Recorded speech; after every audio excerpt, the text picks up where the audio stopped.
Narito tayo ngayon upang matunghayan ang nakakakilig, napaka-sweet at talaga ng mga nagtitrending na love story ni Kalingap Tata at Ate Marjo.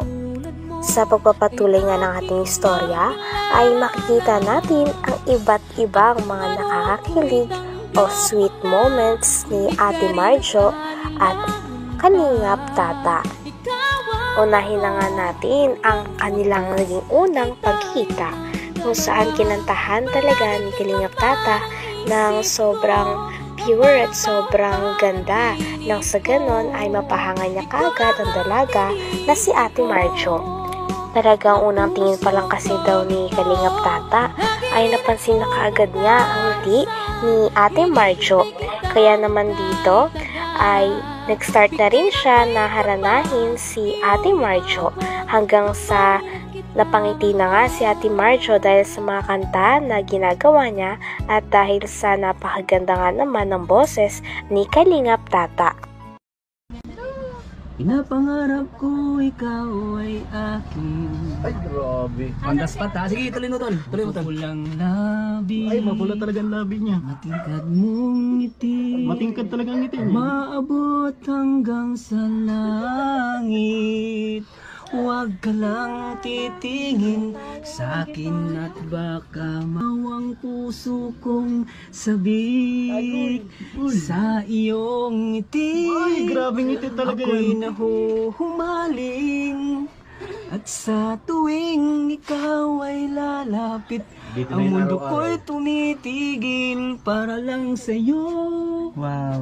Ang awit ng aking puso. Sana all. Sana ay mapansin mo rin ang lihim kong pagtingin. Hoy, may mabili.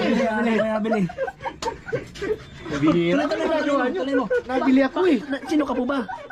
Ano ba mayroon? Tindahan to. Ay, sorry po. Sorry kuya. Nangaharana po. Nangaharana kayo doon sa harap. Upo kayo, Mengay. Tanghalin tapat na nangaharana eh. Sorry po Tindahan to. kuya. Tuloy po. Sorry po. Pasensya na kuya ha. Baka may ano po. Sige, tuloy. Sige, nasa isina na po tayong Sa kagandahan niya eh. Tol, nasa iyong ngiti na. Sa iyong ngiti, ako'y nahuhumaling. At sa tuwing ikaw ay gagalaw, ang mundo ko'y tumitigil para lang sa'yo. Ang awit ng aking puso, sana ay mapansin mo rin ang lihim ko pagtingin. Sunod naman sa kilig moments ay ang pangalawang beses na pagpunta ng Kalingap team kay Ate Marjo. Ngunit noong araw na yon ay wala nga si Kalingap Tata. At nung pumunta sila doon ay kitang-kita kay Ate Marjo na parang may hinahanap siya. At sabi niya pa nga ay bakit daw hindi nila sinama si Kalingap Tata. Kaya naman kinilig ang lahat sapagkat kitang-kita na nagkikare na kagad siya at gustong-gusto din makita ni Ate Marjo si Kalingap Tata. Dito din sa kilig moments na to ay inamin din ni Ate Marjo na go daw siya sa kanilang tambalan, lalo na kung para lamang ito sa good vibes. Kaya naman napakaraming fans nga ang kinilig dito dahil napakataas niya nga ng tsansa na mangyayari ang pinakainantay ng lahat dahil ito ay sobrang nakakakilig. Ang tambalan ni Ate Marjo at Kalingap Tata na tatawagin nga o babansagan sa pangalang Marta. Napakadami na nga nangungulit daw kay Kalingap Tata tungkol dito. Hindi ako ano dyan sa love team na yan eh. Pero may pag-asa ba na magka-parehas kayo sa love team? Sakali, good vibes lang. Good vibes. Ah. Pwede naman ako sa good vibes. Yun eh. Goals Talaga tayo. naman. Bakit di nyo kasi... Yay! Sabay ka na. Tinanong. So ibig sabihin, may ibig sabihin yun bro. Tinanong niya.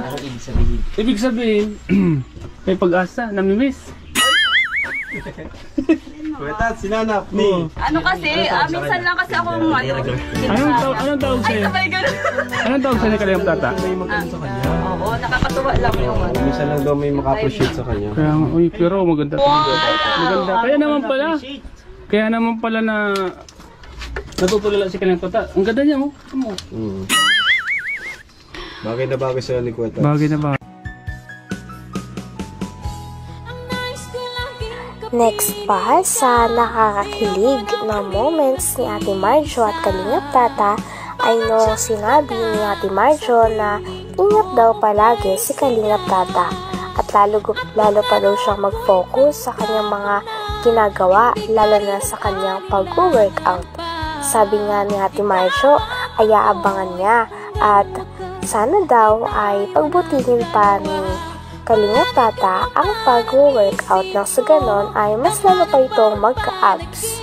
Sabi pa nga niya ay more abs daw para kay Kalingap Tata.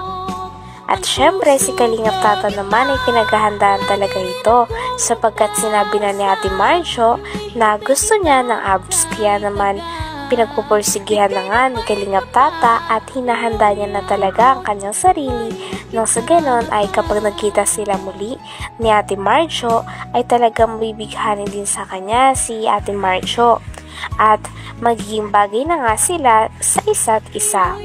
Nakakakilig talaga ang moment na ito sapagkat damang-dama nga ng mga manonood na parang naho-fall na rin si Ate Marjo at nagkakaroon na siya talaga ng pake at care kay Kalingap Tata.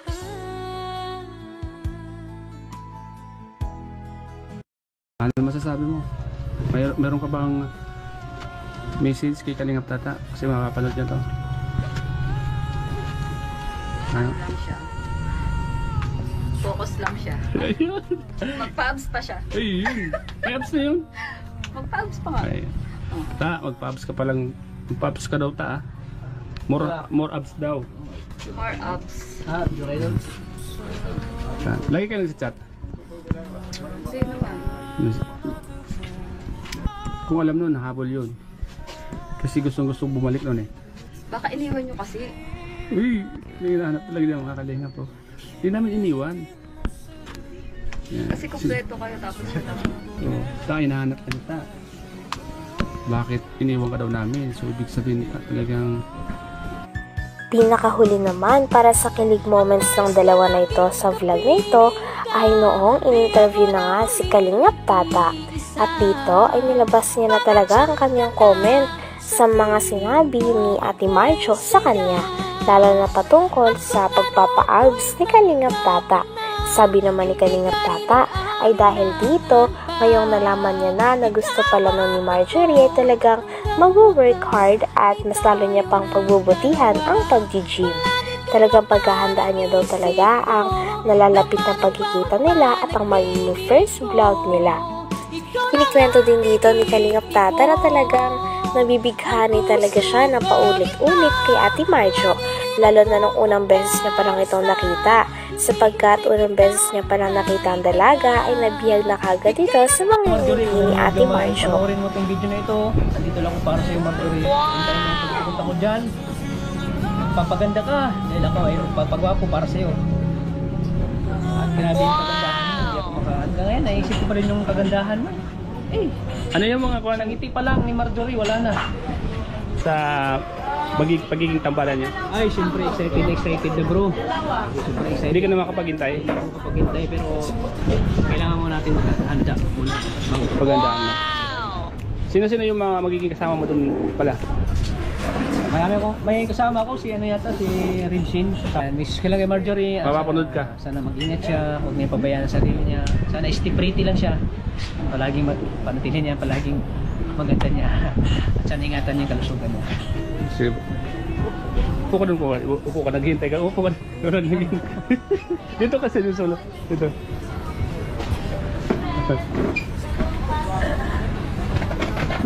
Ayan Marjorie, si Kalingap Tata. Ngayon ako po siya dito, susunod ikaw na po ang nakaupo dyan. Hanggang dito na lamang muna ang ating nakakakilig, Napaka-sweet at talaga namang sobrang trending na istorya ni Kalingap Tata at Ate Marjo. Maraming salamat sa inyong panonood. Hanggang sa muli. Bye!